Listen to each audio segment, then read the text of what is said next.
Assalamualaikum warahmatullahi wabarakatuh. Waalaikumsalam. Nama saya Muhammad Danir Ismail.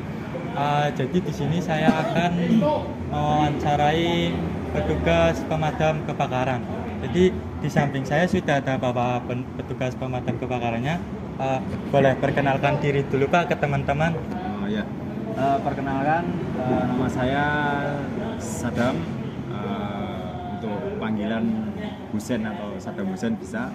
Nah, di sini saya selaku petugas pemadam kebakaran yang bertugas di lapangan. Ya, untuk waktu dan tempat kita kembalikan ke Masnya. Terima kasih. Jadi saya di sini akan sedikit berbincang-bincang dengan Bapak Sadam. Ya, mari kita tanyakan beberapa pertanyaan. Yang pertama Pak, kenapa Bapak memutuskan menjadi pemadam kebakaran? Untuk salah satunya ini Mas, panggilan jiwa. Panggilan jiwa. Salah satu panggilan jiwa. Terus yang kedua, melihat pemadam kebakaran itu yang pertama itu keren, gagah dengan unit-unit yang ilegal. Dilihat masyarakat itu kayak wah gitu. Nah, terus yang lain-lain, yang pertama suka senang. Panggilan jiwa. Nah, panggilan jiwa yang utama itu panggilan jiwa. Pengen menolong masyarakat. Apa-apa. Ya, selanjutnya apakah ada pengalaman yang paling berkesan Pak selama menjadi petugas pemadam kebakaran? Berkesan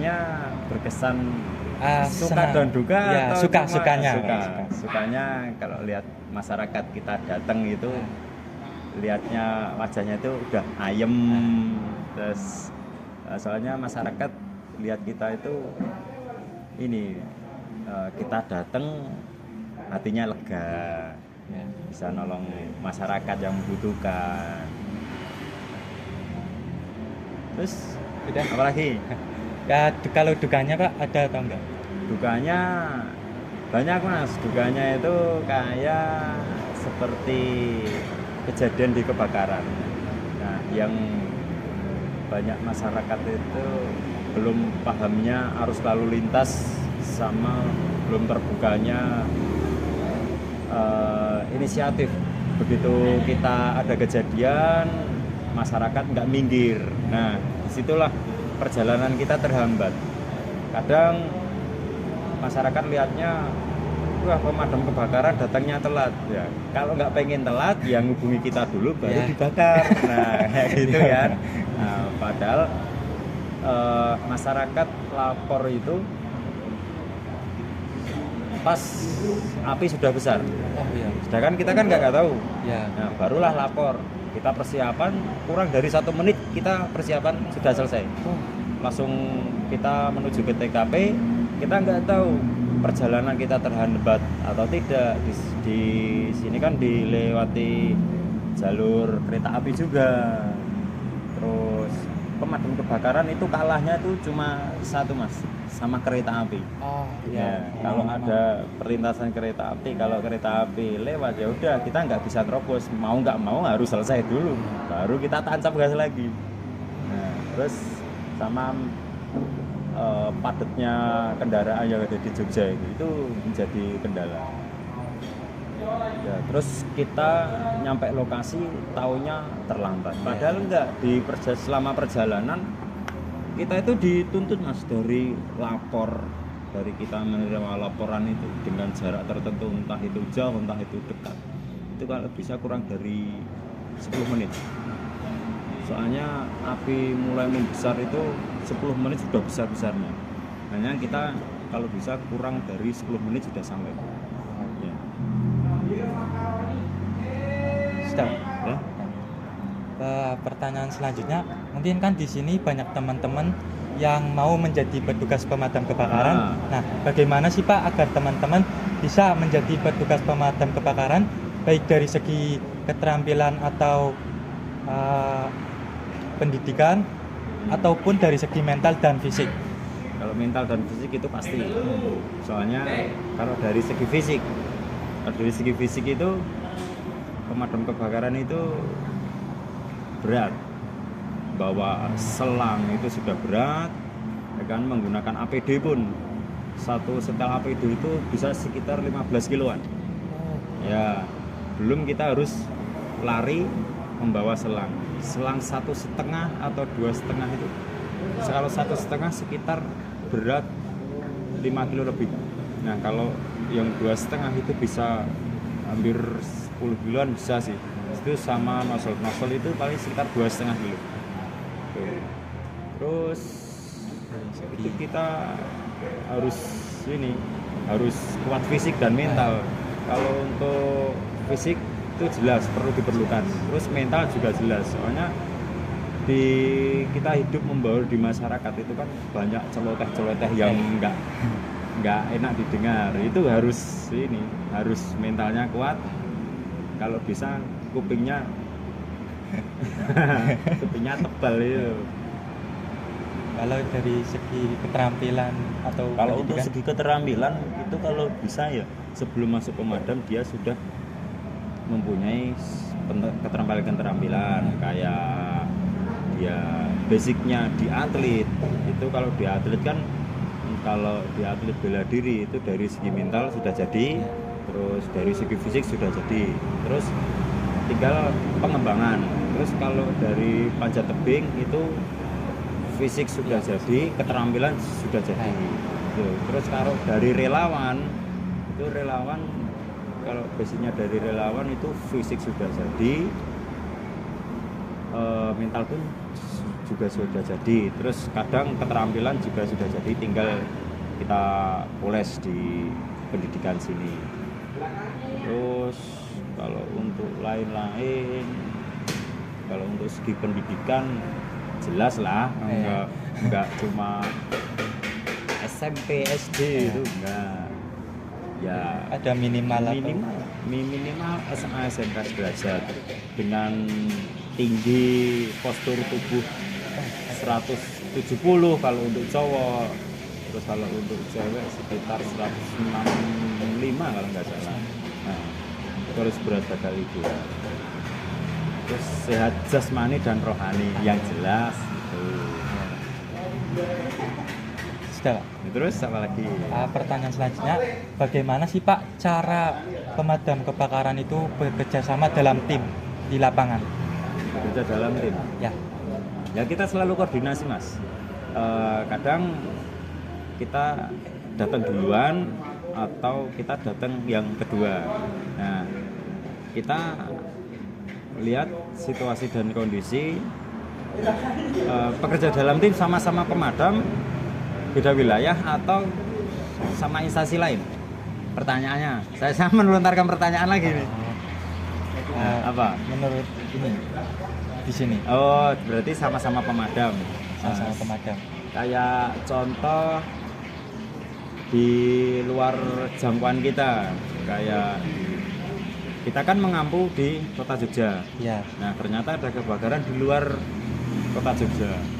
Nah, kita dimintain bantuan buat bantu penanganan.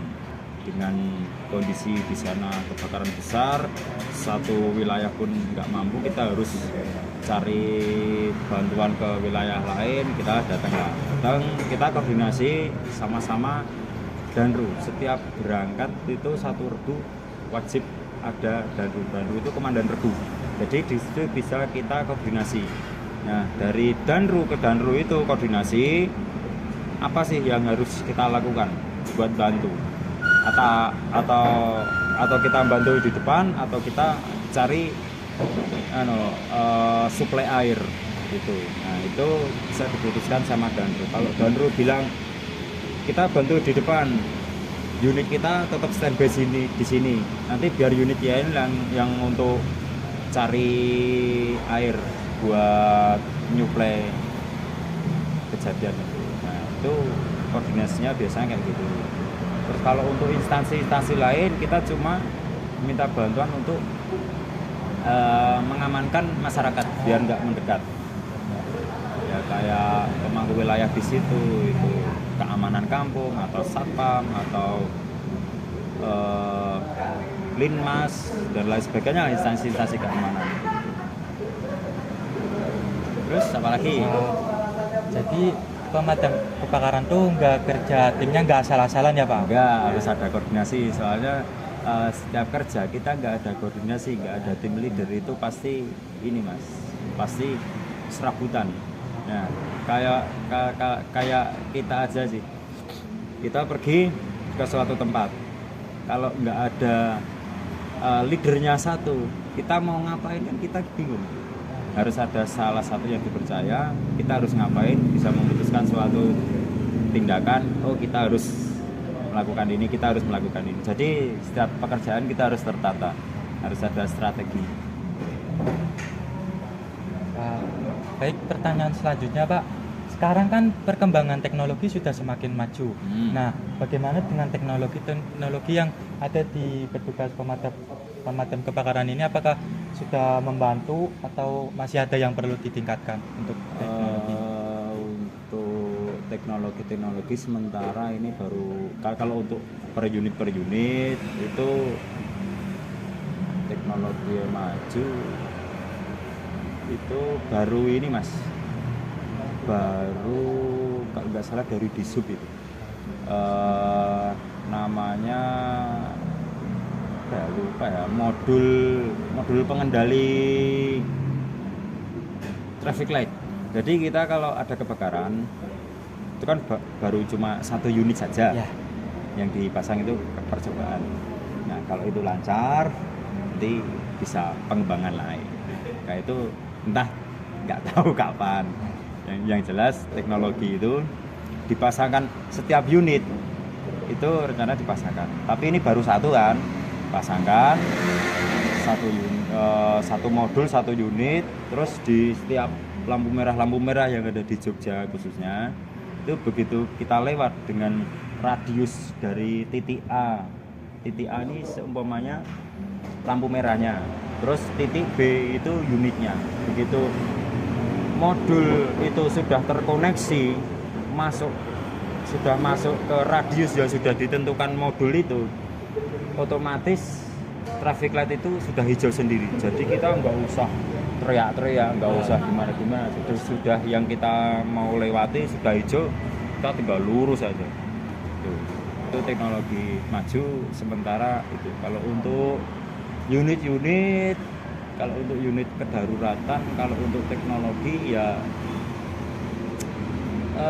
monoton sih Mas kayak gitu. Nah, kalau yang udah di unit ya udah gitu. Jadi itu guys, teknologinya masih ada yang perlu dikembangkan dan juga baru percobaan juga. Pertanyaan selanjutnya Pak, mungkin ini sedikit mengulas kejadian yang ada di sosial media yang dimana warga itu menyerobot selang dari petugas pemadam kebakaran. Mungkin niatnya warga itu baik mau memadamkan api, tapi tanggapan dari masyarakat mungkin kan ada yang enggak, seharusnya enggak kayak gini. Warga itu harusnya minggir gitu. Nah, dari segi pemadam kebakaran itu baiknya masyarakat itu bagaimana Pak ketika pemadam kebakaran petugas tiba? Gini, kalau itu banyak sebenarnya yang pengen bantu pemadam kebakaran tapi salah langkah. Sebenarnya itu baik, mau bantu, tapi kalau dengan cara menyerobot itu termasuk perampokan itu. Itu. Nah, sedangkan kalau bisa masyarakat itu kalau kita udah datang beri jalan buat kita akses, terus kalau udah ada petugasnya ya udah serahkan sepenuhnya pada petugasnya. Soalnya petugasnya itu kan dilengkapi dengan beberapa alat pelindung diri kayak kacamata, helm, sarung tangan, baju tahan panas sama sepatu safety, sepatu tahan panas. Nah, itu.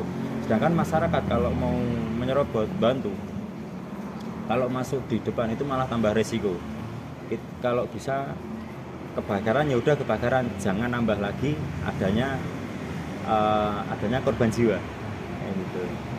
Jadi kalau ada kebakaran, seumpamanya di rumah nih kebakaran, itu ya carilah titik aman. soalnya masyarakat itu kan nggak mempunyai APD.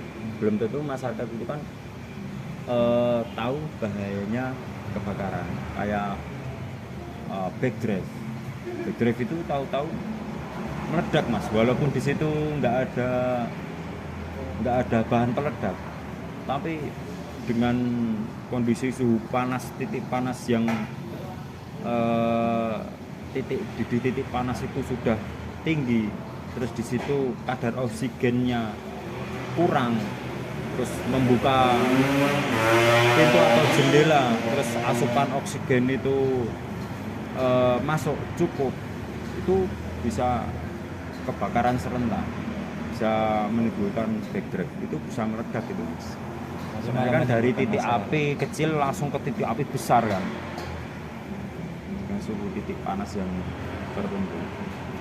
Terus kalau bisa ya tapi alhamdulillah sih mas, kalau di Jogja itu menyerobot selang pemadam itu enggak, tapi ini masyarakat pengennya bantu, kadang kita minta bantuan juga, gak apa-apa pak bantu, itu gelarkan selang kan, jadi selang kita keluarkan dari unit.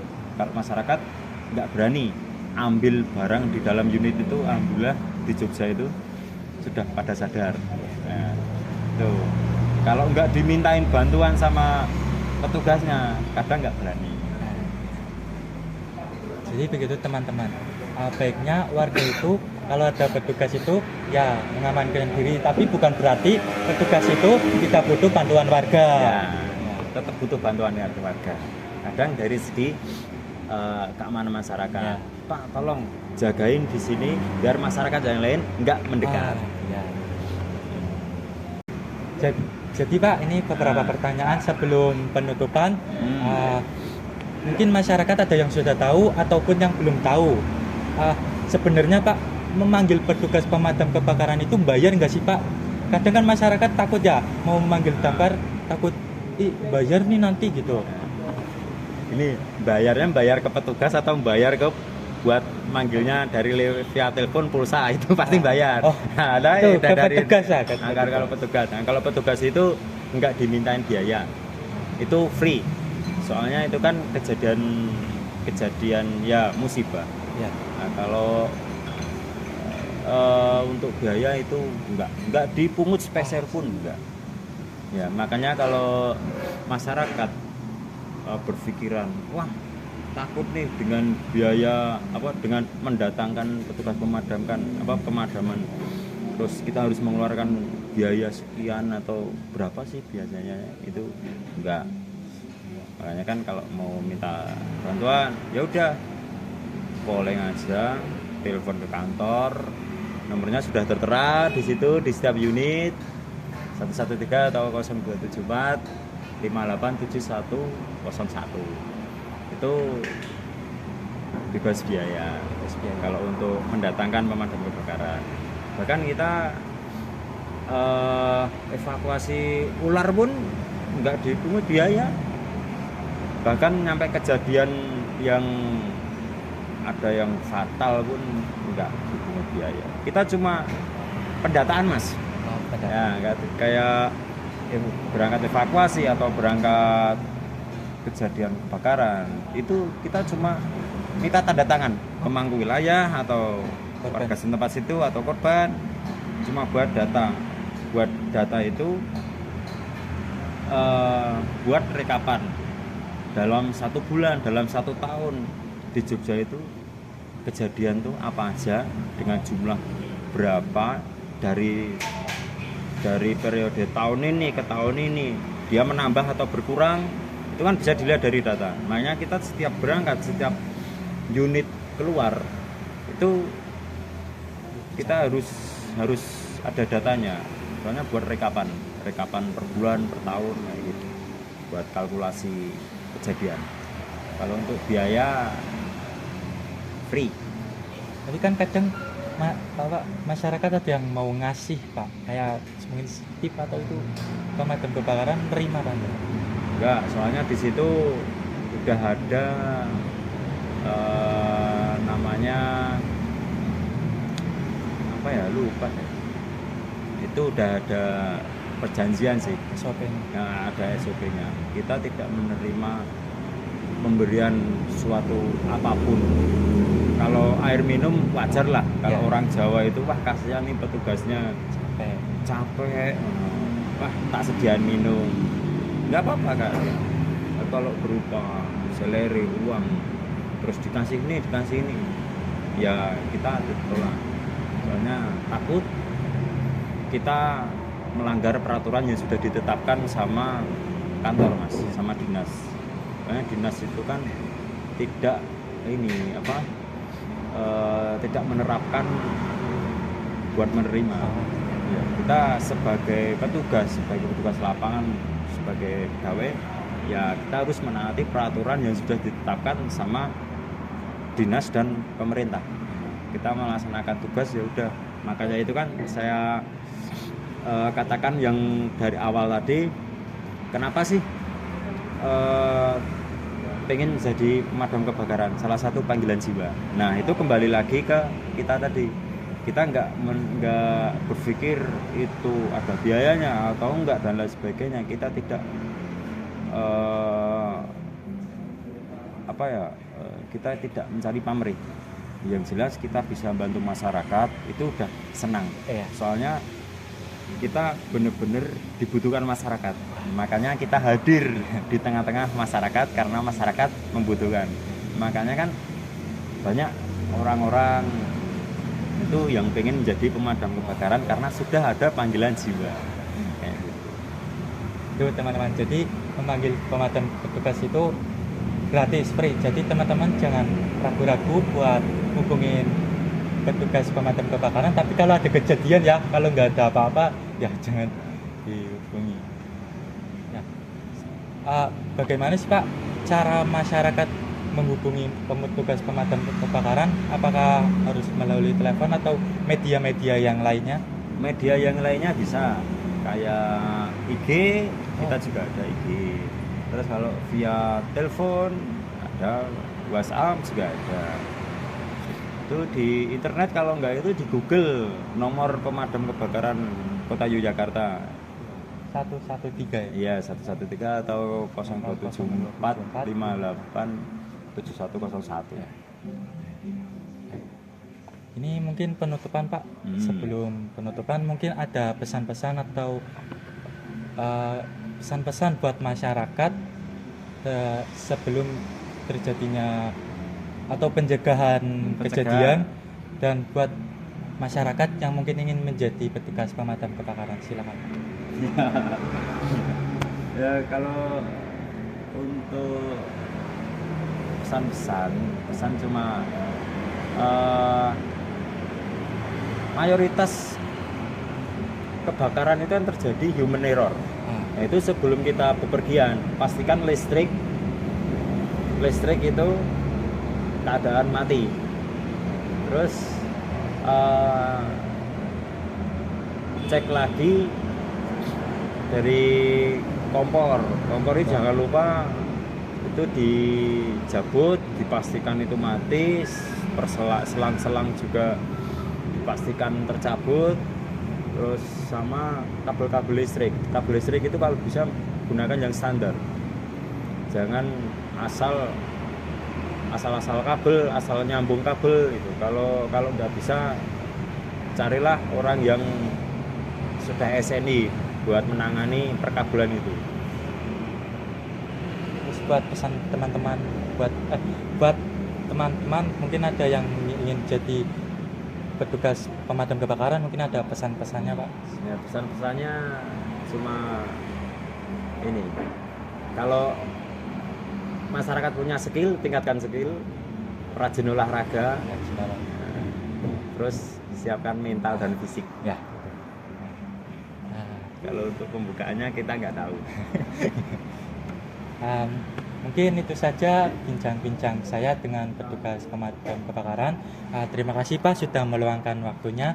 Mungkin ada kata-kata yang kurang berkenan, mohon maaf. Wassalamualaikum warahmatullahi wabarakatuh. Waalaikumsalam warahmatullahi wabarakatuh.